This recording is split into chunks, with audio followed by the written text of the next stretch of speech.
Okay, hello everyone, and welcome back to Dead Island Riptide, and this is going to be a sort of bonus episode for Riptide.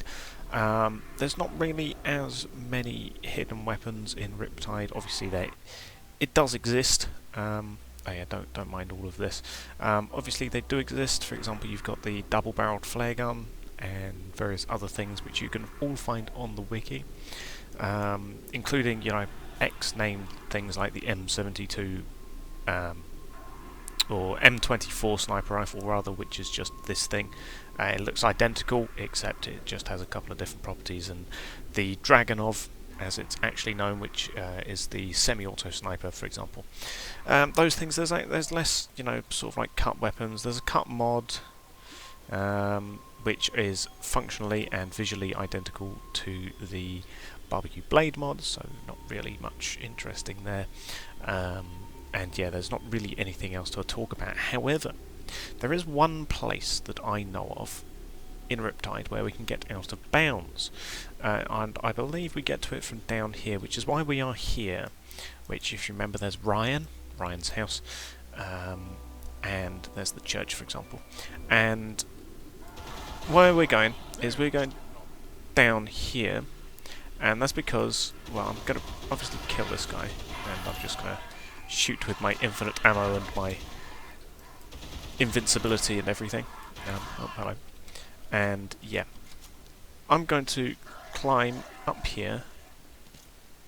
He had a crappy universal axe. I'm going to go over here, and there's the drowners that I was talking about. And yeah, if we shoot them, they are alive, as you can see. However, they do fall underneath the map, and there's a reason why we really want to have invincibility for doing this, because actually I'm just going to military machete, not bad. But yeah, there's a reason why we want to have invincibility when going up here, because we're going to effectively jump into the river. So we're simply going to do this, and it's very easy to do. And we fall down here. Obviously, if you weren't invincible, you would be dying right now. And we're falling right now through the water. You'd drown by the time you reach down here. But it's very simple. You simply jump off there. Incredibly easy to do. I could have done it in the main playthrough, for example. And you simply fall down, and you get under the map. Nice and simple.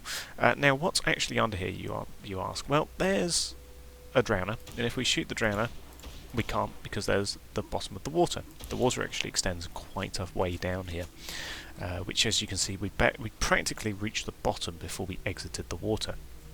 But it means that, yeah, we can't shoot that drowner. However, drowners do exist in the waterways for whatever reason. But it basically means that, yeah, we're just underneath the map now.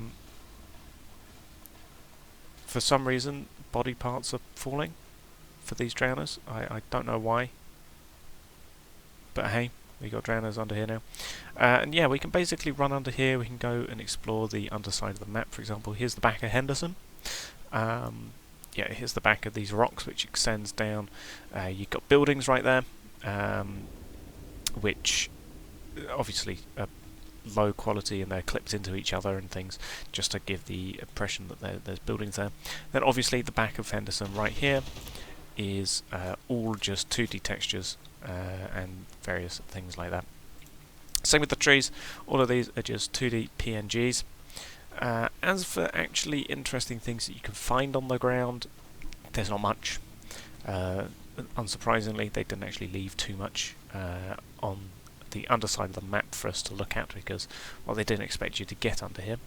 However, as you saw where we came down from, there is things on the ground, like litter on the ground, which you would normally see actually on the Henderson flooring, but for some reason they've left it under here, probably so that they can copy and paste it.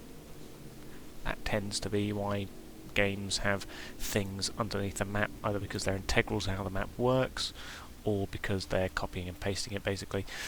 Shadows don't really work under here all too well. There you go. So yeah, as you can see, there's litter. As you can see, shadows and lighting doesn't exactly work. Samby's hands and this rifle have got a funny glow all around them, as does the bottom of the screen. I believe somewhere around here there should be 2 propane tanks, 2 gas tanks. see if I can find them. We'll scope it and hope that it renders them. But I can't see it. There should be some around here somewhere. But hey, there's the underside of... is that the Old Town Cinema? Or is that a dead zone? I think that's the cinema. Yeah, because I think this is the screen area of the cinema. Which, actually, we can just check by going here. Yeah, there you go. It's the cinema. So yeah, there's the underside of the Old Town Cinema, if you really wanted to see that. There's the a funny sort of skylight going on there. And then, you know, there's all of the stuff that we know and love from the cinema. If we come over here, we can reach towards the bank of Henderson. Thanks for the machete. Zombie dropping from above. Yeah, okay. But yeah, if we come over here, there is an invisible wall by the looks of it. We've just run into it, and I've just been stuck. Oh, it's water. Interesting. Okay. And a ramp that stops us from going over here. That's kind of interesting. Where exactly are we? Yeah, we're here. So we're getting towards the bridge. Let's see if we can't skirt around it. Oh, we can. Okay, let's try and find our way over to... there it is. The ferry station. Let's see what we can find under here. Because I've never really explored under here. When I was able to get under here the first time to figure it out, it was cool. But I didn't really do anything with it. I explored a little bit of the area, but nothing too spectacular. But there you go, there's part of the ferry area. In fact, there is the end of the pier. Yeah, that's not the ferry itself, but that is part of the pier. And let's go have a look at the military base, shall we? Go have a look at what the underside of the military base is. Again, that's all just 2D texturing, as you can see, just stacked up high to make it look like buildings in the background, which is a pretty common feature. There's the other side of the sort of boardwalk down the side where we found explosive meat mod ? Here you go. Underside of the military base, which is pretty cool. There's the well, one of the medical tents right there. There's obviously the way in to the main base, and as you can see, the actual interior of that building is very small, because obviously there is a portal which takes us to the actual building interior, which is somewhere else on the map, probably underground, like underneath this ground. Still kind of interesting.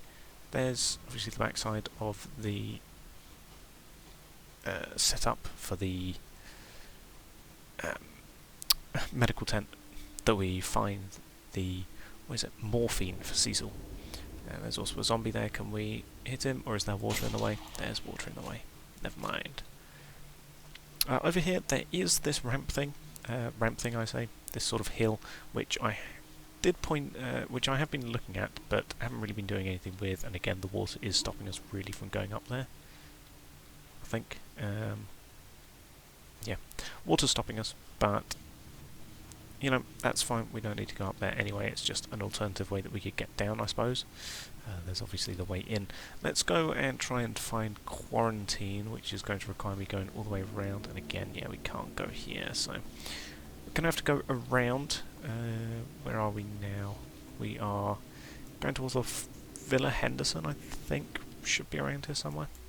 Yeah, I was looking directly at the pharmacy, actually, so Villa Henderson's right over there. Obviously these rocks don't extend all the way down, and these are just basic houses, nothing too special with them.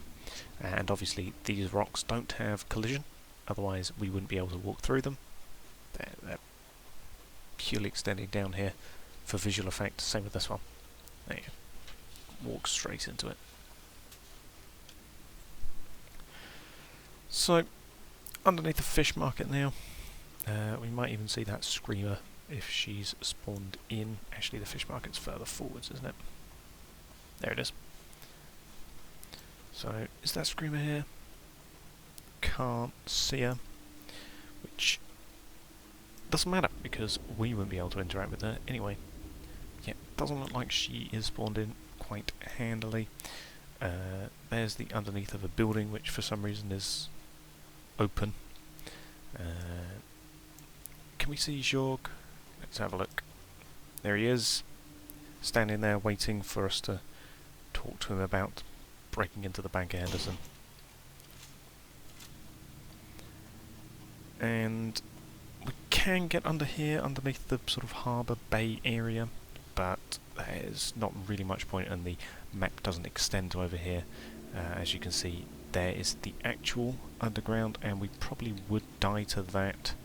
So we'll go to that last, see if we can't drop underneath the map and spot anything interesting, because you never know, we might be able to. It does unfortunately mean that quarantine, which is over here, is kind of pointless now. We can't really get under it, or can we? No, we actually might be able to. Yeah, here's quarantine. There's one of the barriers for it. There's the bright white covering of the bridge, and then obviously around there is where we drop down, so we've gone in a great big circle, which is kind of handy. There should be 2 propane tanks around here somewhere. I'll go try and track them down. For now I just want to see if we can look underneath the harbour area, which is over here. It looks like it. Yep. There it is. There's where we came down to enter into the secret underground lab. It's just a great big warehouse asset.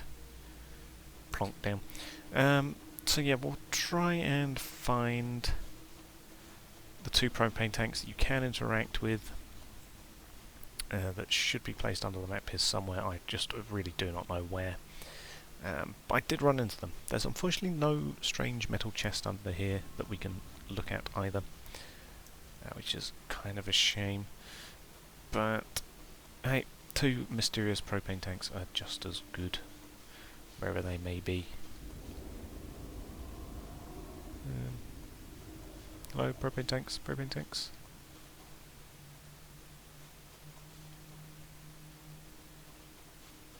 Yeah, can't seem to find them. They're around here somewhere.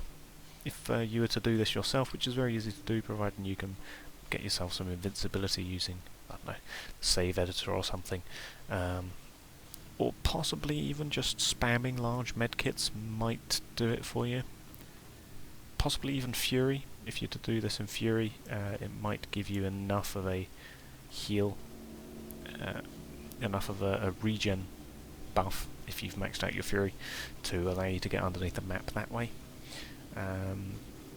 But in the general, using something like the save editor would be more beneficial because it's very easy to do. Just tick 2 boxes to say I want invincibility, pretty much.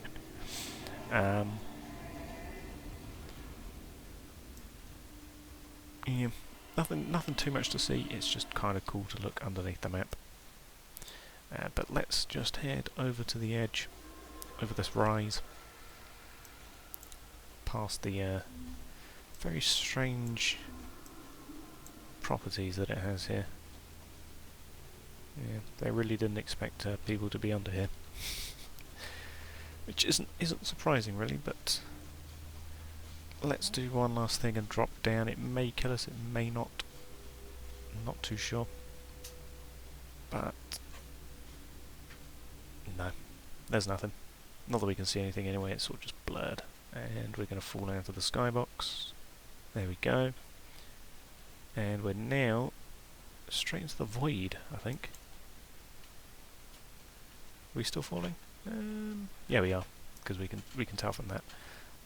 I'll see if something happens, otherwise doesn't look like it. We're just sort of stuck in the void, falling forever, which is kind of strange, but let's just load last checkpoint, and we can get straight back. Yeah, here we go. Straight back to the Old Town Cinema. And there possibly could be more areas that you could do this with, however, personally I've just found that way more easier. But yeah, that's pretty much the only out of bounds I know, and so that's all that's going to be in this fun little. That's all that's going to be in this fun little extra episode.